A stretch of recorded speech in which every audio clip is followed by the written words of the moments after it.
guys! Hello mga kapango. Good morning. So, for today's video, ipapakita ko din yung kwarto ko or naging kwarto ko dito sa bahay ni Lola. Bahay ito ng nanay ni Madam. So, ipapakita ko yung kwarto na tinutulugan ko. So, ito yung pinto. Tapos, meron ng aircon.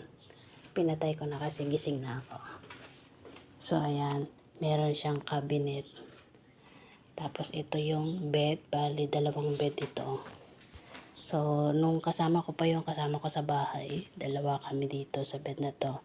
Ngayon, mag-isa lang ako. At meron siyang upuan. Tatlo pala. Tapos, may lampshade.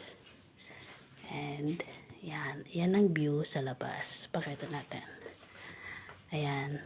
So, pwede kang mag-hiking dyan sa taas. Meron kasing pathway dyan na pwede mag-hiking.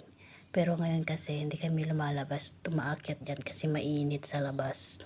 Maganda umakyat pag winter dito.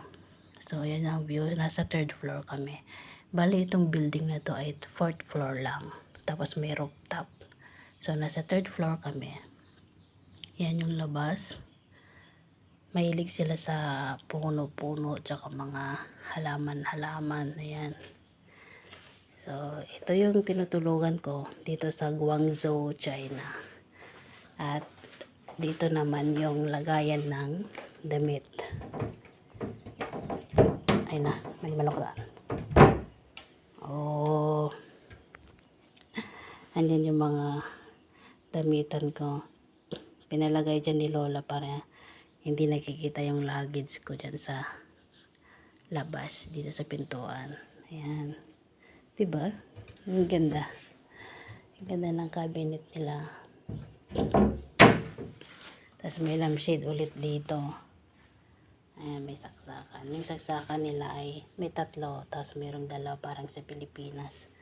Ito, buti na lang dala ko tong saksakan ko galing ng Pilipinas. Sakit. Ayan, galing pa to ng Pilipinas eh. Pero tinalang dala-dala ko. Ayan. Ito ang aking room dito sa Guangzhou, China. So, 2 weeks na lang makakabalik na kami ng Hong Kong. Babalik na kami ng Hong Kong kasi pasukan na ng mga bata sa Hong Kong August 19. So, 2 weeks pa. 2 weeks pa. So, yun lang guys. Thank you for watching mga kapango and happy 23K followers kapango. God bless.